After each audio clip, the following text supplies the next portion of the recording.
What's going on, guys? This is the first actual video in the urban survival series.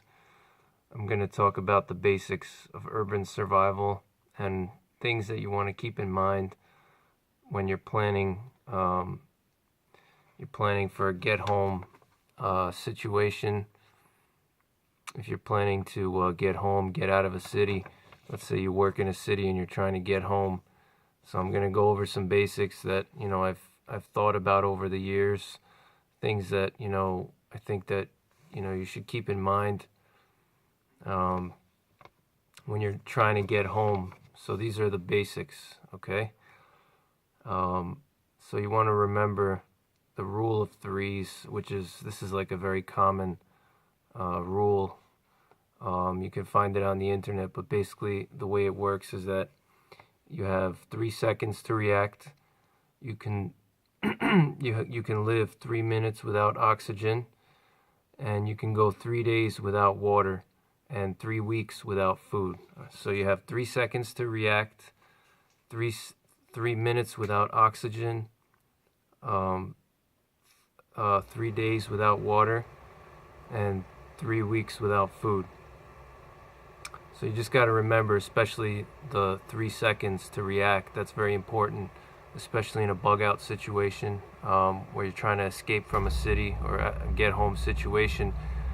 Things are going to happen very fast. You're not going to have, minutes or hours to sit there and think, what am I going to do? You gotta think quick. You know what I mean? You gotta react. You gotta react fast. You're not going to have time to sit there and analyze and process everything. You don't want to be one of those people that, they become like, I guess the word is like starstruck, when people are just so floored by something that happened that they're just like, staring at it, and they're just like, in a gaze, and they're not really, aware of anything. They're just kind of so shocked by what happened that they're not focusing on the situation and how to survive and get out of the situation and save themselves. So you want to try to avoid that. It's very difficult. Obviously, you're going to be in a situation where there's a massive terrorist attack and there's people that are dead. You may witness a bombing nearby. Let's say you're working in your office and there's a bombing. You may see dead people. You may see body parts. It sounds crazy, but that could happen, and it's hard to prepare for something like that unless you've been in combat and you've seen things like that before. Then you obviously may have some tolerance to that. Obviously, people that are combat veterans, they're going to be an advantage in that situation, but you're going to try to want to avoid getting into like a gaze. You don't want to be shocked and paralyzed. You don't want to get paralyzed. That's the word I was looking for. You don't want to get paralyzed by a terrorist attack or some kind of situation, disaster. If it's like a nuclear attack, an EMP, biological attack, a chemical weapon explosion, a nuclear attack, a nuclear weapon, whatever. You don't want to be paralyzed. You want to quickly react. You're going to have very little time. You're going to have seconds to react to the situation to get away from danger. So this leads me to my second point, which is, your first and highest priority should be to get away from the immediate danger. So, if you're in a city, we're talking about like a terrorist attack, a nuclear, biological, or chemical attack, an active shooter situation, electromagnetic pulse. Although that's not really like an immediate danger, but it could be if the EMP wipes a lot of the power out. It could cause electric circuits to short circuit. It could cause fires. It could cause electrical fires in buildings when there's an overload of electricity. So it could cause some fires. Then you have to worry about also natural disasters as well. If there's a hurricane coming or a tornado or some kind of blizzard, if there's like strong winds, you're going to want to get away from those immediate dangers. That's your first priority, is get away from the immediate danger that's an immediate threat to your life and to your safety. So if it's like a terrorist attack, let's say it's, let's say a bomb just went off. Let's say you're on the subway and a bomb went off. So, you have to think, is there going to be more bombs going off? Is there some other type of terrorists around the area that are going to wait for people when they escape and then try to shoot them? This actually just recently happened in Egypt. There was actually a mosque that was bombed by some ISIS, I think it's ISIS affiliates, and they bombed the mosque, and when people were leaving the mosque, they were shooting at them. So this is something you should always keep in mind, that just because the bomb went off or whatever doesn't mean that the attack is over. You should always maintain some situational awareness, and you want to try to exit the situation and get away from the danger, but you want to also be aware of your surroundings. You don't want to just flee, and run away in panic and run into the open where somebody could shoot you if that's what they're trying to do. You want to kind of maintain a tactical awareness, and you want to always kind of try to move through cover. Stay out of like open areas where you can be, subjected to gunfire or shrapnel, or any kind of chemical mists. If they're trying to spray chemical weapons or deploy biological weapons, it's going to be like a mist or something like that. So you want to try to stay by cover, always stay close to cover. Don't just run out into the open. Don't just flee, don't panic and flee like, running into the middle of the open street or something, because you don't know what else. There could be more bombs, that may not be the first bomb. There could be 5 more bombs that they're going to trigger as people are escaping or whatever. So just keep that in mind, don't just plan every move that you make. Be aware of your situation even after the event happens. You don't know if that's it. There could be something else waiting for you. So you always want to just keep that in the back of your mind. As far as like an NBC attack, a nuclear, biological, chemical attack, that's obviously topics for another video. I'm gonna do a whole video just on that. Things that you want to look out for, ways that you can protect yourself from, nuclear, biological, and chemical weapons. There's things that you should know about the different types of weapons, chemical weapons. There's different classes. They have different functions. They're deployed differently. So just knowing that can actually give you a big advantage. So I'm going to do a separate video on that, because you need a lot of time just to get into that. Then, with the active shooter, same thing. You want to get away as fast as possible. I'm not going to go into details with that, because, that could be just a whole nother video about an active shooter, how to respond to an active shooter. Obviously, if you're not armed, there's not much you can really do. You're going to have to try to either improvise weapons from around you, use whatever you can to take the guy out.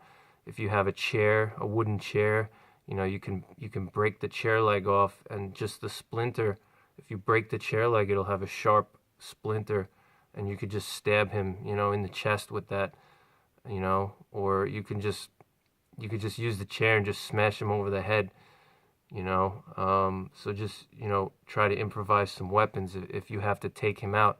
You don't want to go and try to go out of your way to take him out unless you feel that you have a good chance at succeeding, obviously, because then you're going to put yourself in danger, and also the first responders that are going to try to rescue you.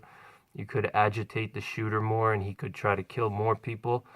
So these are things you got to take into consideration. You don't just want to charge in there, trying to be like, a hero if you don't have experience with that.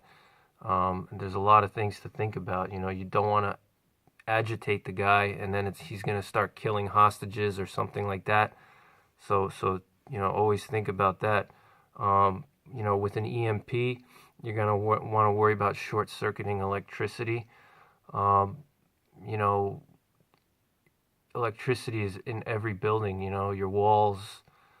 Electricity is everywhere. So if there's like a really strong EMP, there could be fires in almost every commercial building, especially offices. You have printers, you have computers, you have all kinds of electronical devices, and they're all using a lot of electricity. And those devices generally they're not insulated for protection against fires. So once they overheat, they're just going to combust and they're going to burn, and walls are going to burn, outlets, sockets may burn. So, you got to keep in mind that, an EMP may also be something that you got to worry about as far as getting away. Natural disasters, you're going to, like if it's a high wind, you're going to want to stay away from the winds. Are going to be very dangerous. If it's a hurricane, you got to worry about storm surge and flooding.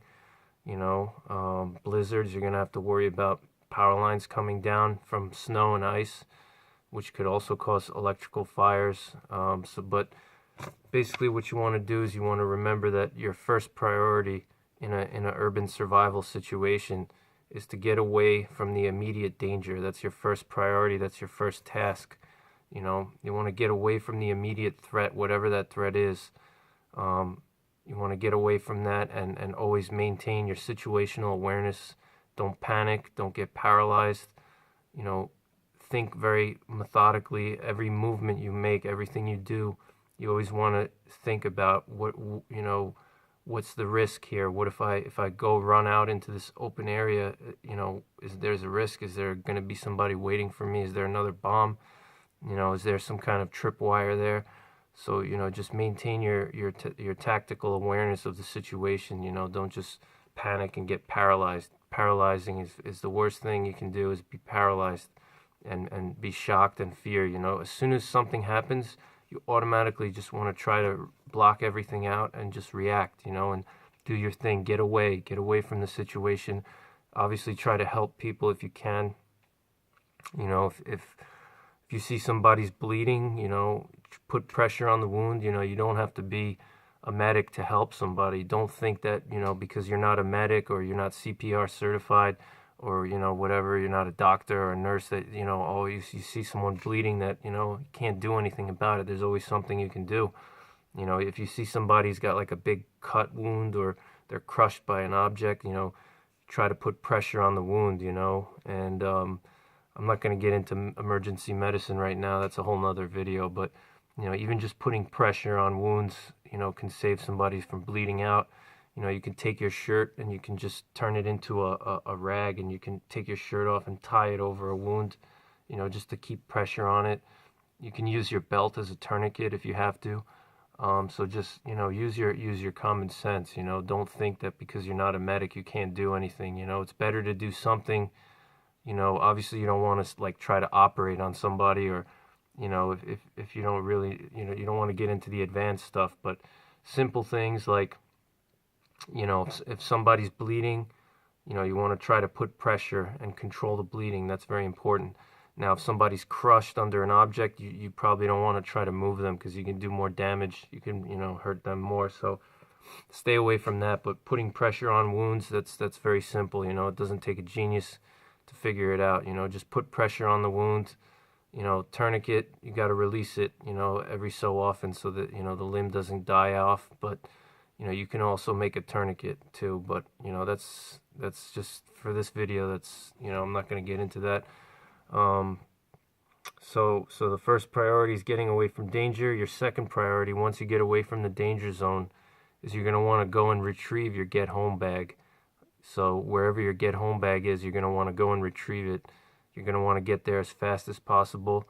You want to get there without being intercepted by somebody else. Let's say like, whatever, somebody's going to attack you or jump you, whatever. You don't want to, you don't want to be caught up in any kind of confrontation on the way, to your vehicle. That's probably what you're going to do, is you're going to have your get home bag in your vehicle. Let's say you park your car in like a parking garage or some kind of parking lot, near your office, and you're a few blocks away. So you're going to want to run and you're going to want to retrieve your get home bag. So that's your second priority. Your third priority is, once you get your get home bag, you should already have your plans in place of how you're going to get out of the city. But your third priority is going to be to get out of the city as fast as possible, because things are going to go south very quickly, especially if we're talking about a massive disaster or terrorist attack, nuclear, biological, chemical attack, something like 9/11. Things are going to go south quick. You You don't know if there's more attacks planned. You know, just because there's one bomb doesn't mean that there's not more bombs, waiting. So you want to get off the X, as they say. You want to get off the X, get away from the target. The target is generally going to be the city. Any kind of man-made disaster, if it's like a terrorist attack, for example, the targets are going to be most likely population centers with the most heaviest population, or culturally significant areas like monuments.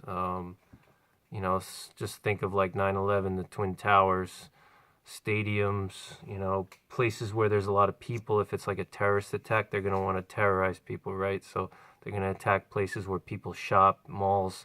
They want you to feel like you're never safe, right? So you want to get away from the city, get away from those areas. And your priority is going to be to get out of the city as fast as possible. You don't want to linger around. You want to basically, your mission is to get home as fast as you can. You don't want to spend any unnecessary time in the city, because the more time you spend in the city or away from home, is your survival chances go down drastically, because you're away from your home, which means you're away from resources, you're away from shelter. There's more things out there that can hurt you, when you're away from home than when you're home. So you're as time goes on, especially in a crisis, your chances of survival are just going to go down, because people are going to get more hungrier, they're going to get more thirstier, the system is going to collapse. The situation is going to get more and more dangerous as time goes on, from, let's say, the time that the attack starts until, infinity. Let's say you have a graph, the attack, you have like on one side, you have the curve, so the curve, the survival curve, I'm going to call it the survival curve. Okay, so if you start over here, this is where the attack starts. Your chances of survival are at the highest. And then on the bottom, you're going to have your time. On the bottom here is your time. So as time goes on, your chances of survival are just going to go down, going towards infinity. They're just going down and down, because especially if it's a big crisis, if it's like a bombing, a terrorist attack, something on the scale of 9/11, you're as time goes on, things are going to go south. It's going to get worse and worse. So you want to get away from the city, get away from heavily populated areas as fast as you can, as fast as you can. You don't want to stop and make shelters. Don't worry about being comfortable. You're going to be cold. You're going to be tired. You're not going to be well rested. Forget about being comfortable. That goes out the window.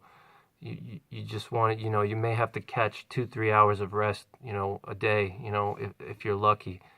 You're going to have to just sleep on the ground or sit up against, with your back against the wall and close your eyes, That's just the way it is, Got to be tough, So don't worry about making any kind of extravagant shelters, like in bushcrafting, or setting up like a tarp shelter, stuff like that. You can get a lot of shelter just from your clothes that you wear. That's your most important shelter, is your clothing. If you have appropriate clothing, that's going to be your shelter. And, then you can just find yourself some cover to get away from snow or wind. If it's like in the winter, you don't want to be out there in the wind and the snow, right? You can also, make quick shelters. Use your environment too, try to use your environment. If you're in an urban area, there's so much shelter opportunities everywhere, you don't really need to be building anything. Don't spend time, don't go crazy with the shelters. What I'm trying to say, just get something quick, or find like a building. I'm gonna do a whole video on sheltering. This is just the basics, okay? So your third priority, get out of the city as fast as possible. Now, it's important to have, you're gonna want to have a plan, as I discussed in the intro. If you didn't see the intro video, you can go back and check that out. You're going to want to have a plan. You're going to want to practice the plan, and you're going to want to have multiple routes. You don't want to just have like one route, one way to get home. You're going to want to have at least like 3 or 4 plans. There's actually an acronym. It's called PACE, which is Primary, Alternate, Contingency, Emergency. So technically, that's four plans. You should have 4 plans minimum. Um, so you want to have at least four routes, I would say, going through different areas. If, let's say, you have to cross a bridge, if that bridge is blocked, you want to see if there's any other bridges you can cross, whatever, if you got to get over some water. So you want to have a few different routes, all right? And then, you're going to want to practice them before things go south, or at least drive them. One day just take your car and drive them so you could see what it's like. You may see things on the ground that you're not going to see on a map or with Google Earth. You can't see everything with Google Earth. You got to get down there, you got to walk it, you got to drive it, and you got to see what it's like, and see if there's things that are going to be in your way, if there's some objects that are impassable, or it's going to create a danger. There's going to be maybe choke points that you can't see on the satellite. So the best thing is to try to go down there. You don't have to spend a lot of time, just a couple hours, just drive through, scout it out, do some recon. Not a big deal. Especially if if you're working in the city for a long time, if you have a stable job, and that's where you're working like every day or something, it's worth it. So let's see, the next point that's important is you want to have a get home bag with all basic essentials. Your biggest concern will be protection from the environment, then the weather, then self-defense, and then water. So environment, this is your priorities are going to be protection from the environment, which is your surroundings, terrorist attack, whatever. That's the environmental hazards. I talk about that in the introduction if you want to go and watch that. Then you're going to want to deal with the weather. If it's in the winter, you may have a snowstorm to deal with, or if it's in the summer, there may be a hurricane or whatever. Then self-defense, you're going to want to worry about other people. And then water. So those are your 4 immediate needs. That's probably what you're going to be dealing with most of the time in an urban survival situation or get home situation. You're not going to be worried too much about food, because you can go pretty long time, especially if you ever train yourself, if you fast. Every once in a while, it's good to fast. It trains your body on how to conserve calories, and it also trains your mind, So I recommend every once in a while, challenge yourself. Don't go crazy, don't go make yourself sick or go to the hospital or anything like that. Just push yourself a little, once in a while. Say, okay, I'm going to eat 1 meal today and see how long I can go. If you get hungry, then eat, you know what I mean? I'm not recommending you to do anything dangerous. I'm just saying, see how long you can go without food. This way you kind of know what you're, you kind of know going into the situation how long you can go without calories. Everybody's different. People have different metabolisms. Based on how much muscle you have, your metabolism is going to be different. Everybody's different. So one guy may need to eat once a day, another person needs to eat 4 times a day. It's really, you have to learn about your own situation and what your body needs. And you should always have at least 2,000 calories in your backpack, and you want high quality calories. You're going to want protein, carbs, and some fats. Fats are important, especially in the wintertime. In the wintertime, you're going to want to pack food that has a lot of fat, because that's going to create metabolic heat. When you eat the fat, your body has to break it down, and it's like firewood. You imagine your body's like a furnace. When you eat food, your body breaks it down, and it warms you up. It'll raise your temperature, your core temperature. That's why Eskimos eat seal blubber, and it keeps them warm all winter. So you're gonna want to pack, like what I do is I'll show you my get home bag in a different video, but I have a whole container of peanut butter. I have a 1 pound jar of Skippy natural peanut butter, and in the winter time I have that in my get home bag. That's just some quick calories, and it'll also boost my core temperature for metabolic heat. Don't worry about MREs or any kind of food that you have to cook or warm up. Just stick to Power bars, Cliff bars. I have the Metrex Big 100 bars, all natural Big 100, which are like meal replacement bars. They have protein, they have vitamins, they have your minerals. You're going to want to have some minerals in there, like potassium and sodium, because you're going to sweat that out. You're going to want to have your electrolytes. So have something with electrolytes too. So just, quick food, quick stuff that you don't need to cook. That's what you're going to want. And you're going to want it to be dense, nutrient dense. You want a lot of nutrients. You want carbs are going to be important because you need fuel. Protein may not be so important. Protein you can always find in you can hunt, you can capture a squirrel, whatever. Protein is much easier to come by, than carbs, So pack a lot of carbs, and some protein as well. And let's see. So next one will be, you want to be aware of choke points. Okay, I talk about this in the intro. I'm not going to get too into it now, but just keep in mind that the urban area has choke points all over the place. There's so many places you can get ambushed from. There's areas that are going to funnel your movements, so you want to be aware of that and try to avoid those choke points. Things like bridges. Bridges are a common example. A bridge is like, especially if it's a tall bridge that you can't jump off of. Once you go on that bridge, you can be easily ambushed. Somebody could be waiting you on the other side, something like that. So, bridges is something to keep in mind. Let's see. So what else? We're almost done here. So you want to keep in mind that time is key. The more time you spend away from home, I talked about that, you decrease your chances of survival. You should be able to pack enough calories for at least 24 to 48 hours and still have a reasonably lightweight bag. You don't want to overpack. You want to keep your pack as light as you can. Don't put too much crap in there. I see all these people, they have these huge backpacks. It's good if you're going on the Appalachian Trail, that's fine. You need a big pack, but for a get-home situation, you're going to want to be, you're going to be running, you're going to be climbing, you're going to have to be able to get away from danger. If somebody's chasing after you, you're going to want to sprint. You may have to squeeze through tight spaces, confined spaces.